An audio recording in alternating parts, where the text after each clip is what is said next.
తన గురించి చెప్పుకున్న సంగతులు. ఇప్పుడు ఇక్కడ ఒక విషయాన్ని మీరు ఆలోచించాలి. ఏంటంటే ఒక వ్యక్తి దేవుని మనిషా, దయ్యపు మనిషా? ఒక వ్యక్తి దేవుని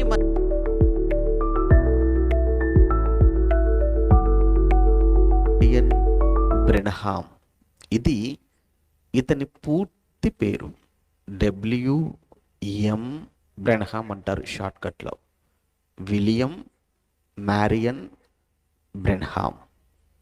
ఇతను పుట్టింది 1909 ఏప్రిల్ 6వ తేదీన USA కెంటుకీ అనే ప్రాంతంలో ఇతను జన్మించాడు. ఏం చెప్పాడు తన విశ్వాసులకు? ఏమి నేర్పించాడు? లేదా ఎలా అమాయకులను తన వైపుకు తిప్పుకున్నాడు అంటే కొన్ని మాయ మాటలు చెప్పాడు. అందులో ఒకటి, తను పుట్టినప్పుడట తను పెట్టిన గది, ఆ గదిలో వెలుగు వచ్చేసిందట. ఆ వెలుగు అటూ ఇటూ తిరుగుతూ చివరికి తనకు పైగా నిలిచిపోయిందట. పుట్టాడు, గదిలో పడుకోబెట్టారు, వెలుగు వచ్చేసింది. వచ్చిన వెలుగు గదిలో అటూ ఇటూ తిరుగుతూ చివరికి తనకు పైగా వచ్చి నిలిచింది అని చెప్పాడు. పుట్టినప్పుడు వెలుగు వచ్చిందని, తిరిగిందని, తనకు పైగా వచ్చి నిలిచిందని ఎవరు చెప్పాలి? ఒక తల్లో తండ్రో చెబితే నమ్మడానికి కొంతవరకు పర్వాలేదు. నీకేం తెలుసు?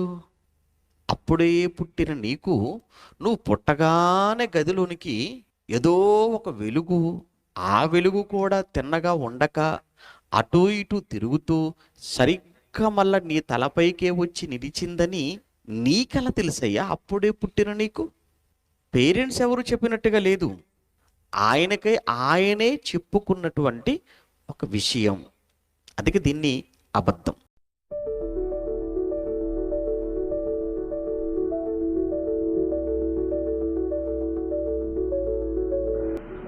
క్రీస్తు నామంలో సహోదరి సహోదరులారా, ఉపేంద్ర పాస్టర్ గారు ప్రౌత్ గారు విలియం బ్రెనహాం గారి గురించి, ఆయన పుట్టుకను గురించి అవహేళనగా మాట్లాడారు. దాని గురించి మేము సత్యాన్ని అబద్ధంగా చేయడానికి ప్రయత్నిస్తున్నారు కనుకనే మేము ఈ వీడియో చేస్తున్నాము. ఆయన చెప్పింది వాస్తవమా కాదా అనే దానిని క్రైస్తవ సమాజము పరిశీలన చేయాలి. అందుకోసము మేము ఈ వర్తమానాన్ని మేము పెడుతున్నాము, అందరూ గమనించమని. ఉపేంద్ర పాస్టర్ గారు బ్రెనహాం గారు పుట్టుకను గురించి, వెలుగును గురించి ఇక్కడ మాట్లాడుతున్నాడు. ఆ వెలుగును గురించి మేము ఈరోజు వర్తమానము ద్వారా ఈరోజు మేము రుజువు చేయబోతున్నాం. ప్రౌత్ గారు 1909 పుట్టాడని వాస్తవం చెప్పాడు. ఏప్రిల్ 6న జన్మించాడని వాస్తవమే చెప్పాడు. అయితే పుట్టినరోజు వెలుగొచ్చింది అని తనకు తాను చెప్పుకున్నాడు. చిన్న పిల్లోడుగా ఉన్నవాడికి వెలుగొచ్చిందని ఎలా తెలుసు అని ఉపేంద్ర పాస్టర్ గారు మాట్లాడుతున్నాడు కదా.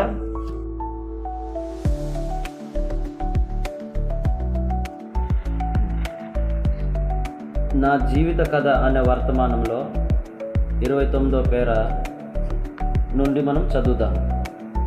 ఇక్కడ ప్రౌత్ గారు ఆ వెలుగును గురించి ఎవరు సాక్ష్యం ఇచ్చారో అది చెప్తున్నాడు. దాన్ని మనం చదువుదాం. అది కిటికీ ప్రక్కన కూర్చొని రాబిన్లు పాడినట్లుగా కిచ్కిచ్చుమని ధ్వని చేస్తుంది. నాన్న కిటికీ వెనుకకు వేశాడు. కిటికీ తలుపును వారు వెనుకకు నెట్టినప్పుడు పటములో మీరు చూస్తున్న విధముగా ఆ వెలుగు సుడులుగా తిరుగుచు కిటికీలో గుండా వచ్చి పడకపైన వేలాడుతూ ఉన్నదని అమ్మ చెప్పినది. ఉపేంద్ర గారు చూసారా? ఇక్కడ వర్తమానం ఏం చెప్తుంది చూసారా? క్రైస్తవ సమాజం చూసారా? వర్తమానం ఏం చెప్తుంది? పాస్టర్ గారు ఏం చెప్తున్నారు? తనకు తాను చెప్పుకున్నారు, ఎవరు చెప్పలేదు అని అన్నాడు. కానీ ఇక్కడ వర్తమానంలో ఏం చెప్తుంది? అమ్మ చెప్పింది అన్నాడు. ఇప్పుడు అదే వర్తమానంలో 31వ పేర, వారు ఆ కిటికీని తెరిచినప్పుడు వెలుగు లోపలికి ప్రవేశించి అచ్చటకు వచ్చి నిలబడింది.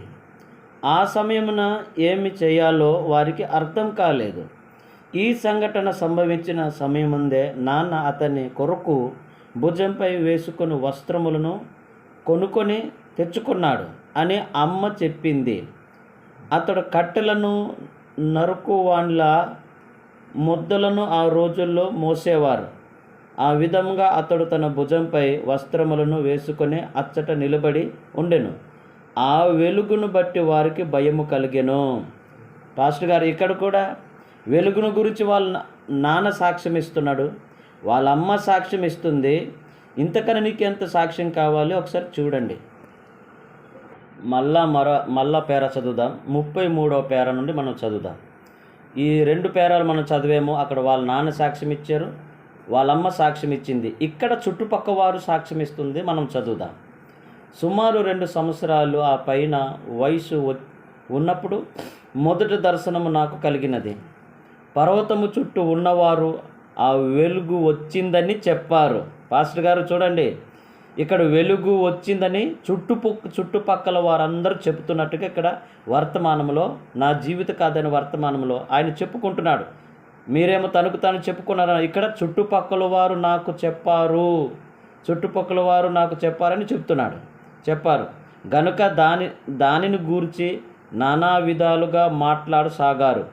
అది ఖచ్చితంగా వారు ఇంటిలో ఉండే అద్దంపై సూర్యకాంతి పడటం వల్ల దాని ద్వారా ప్రతిబింబించిన ప్రతిబింబము అని అందరూ అన్నారు. అయితే ఇంటిలో ఎలాంటి అద్దం లేనే లేదు. సూర్యుడు ఉదయించలేదు. అది తెల్లవారుజామున సమయం 5 గంటల సమయం అది. ఆ విధముగా వారు దాన్ని గూర్చి ఏదేదో చెప్పుకుంటూ పిదప దానిని గూర్చి మర్చిపోయారు. నాకు ఇంచుమించు 3 సంవత్సరాల వయసు అప్పుడు. చూడండి సంగమా, క్రైస్తవ సంగమా, ఇక్కడ ఏమని చెప్తున్నాడు? చుట్టుపక్కల వారు సాక్ష్యం ఇచ్చారని చెప్తున్నాడు, వాళ్ళ నాన్న సాక్ష్యం ఇచ్చాడు, వారమ్మ సాక్ష్యం ఇచ్చింది చెప్తుంది. మరి ఇంతకన్నా సాక్ష్యం ఇంకేం కావాలి? ఉపేంద్ర పాస్టర్ గారు, మీరు ఒప్పుకుంటారా? ఇక్కడ ఏమని చెప్తున్నారు? మీరేమో తనను తాను చెప్పుకున్నాడు, గొప్పగా చెప్పుకున్నాడు. బాల్యంగా ఉన్నప్పుడు ఆయనకి వెలుగొచ్చింది ఎలా తెలుస్తుంది అని నువ్వు అన్నావు కదా. తప్పుడు వెబ్సైట్లో నువ్వు ఎవరో చెప్పినవన్నీ నువ్వు తీసుకొని చెప్పడము కాదు. నిజంగా యథార్థపరుడువైతే, యథార్థంగా సేవ చేస్తున్న వాడువైతే, నిజంగా నీ పైన దేవుని ఆత్మని నడిపిస్తున్నట్లయితే ఇంత అబద్ధాలు చెప్పి నీవు ప్రచారం చేసేవాడు కాదు. నీ సెమినారులో మాట్లాడి సెమినార్లకు వచ్చిన వాళ్ళందరినీ తప్పుడు విత్తనాలు విత్తి ప్రవక్తని ఒక అబద్ధ బోధకుడుగా నీవు వారి యొక్క హృదయాలలో తప్పుడు విత్తనాలు విత్తి నీవు వారిని విశ్వాసులు నీవు తారుమారు చేసి దారి తప్పించేశావు. దీనికి లెక్క చెప్పాల్సింది ఎవరు? క్రైస్తవ సమాజమా? ఇలాంటి దొంగ బోధకుల, అబద్ధ బోధకుల చేతిలో నుండి మీరు తప్పించబడండి, లేకపోతే మీకు రక్షణ దొరకదు. ఎందుకంటే వర్తమానాలు పూర్తిగా చదివినా వక్రీకించి దాన్ని చెప్పడమే మీరు నేర్చుకుంటున్నారు. క్రైస్తవ సమాజం ఇలాంటి వారిని గురించి చూడండి. ఇలాంటి వారు బండారం బయట పట్టడమే అబద్ధకులను ఈరోజు మేము బయటికి తీసుకురావడానికి ఈ వర్తమానాల ద్వారా, వర్తమానం జోలికొచ్చిన ప్రతి ఒక్కరికి మేము చెబుతున్నాం. ఈసారి నుండి ఆయనకు తప్పుడుగా వక్రీకించి బోధించే ప్రతి ఒక్కరిని వర్తమానాల ద్వారా మేము సమాధానం చెప్తాము.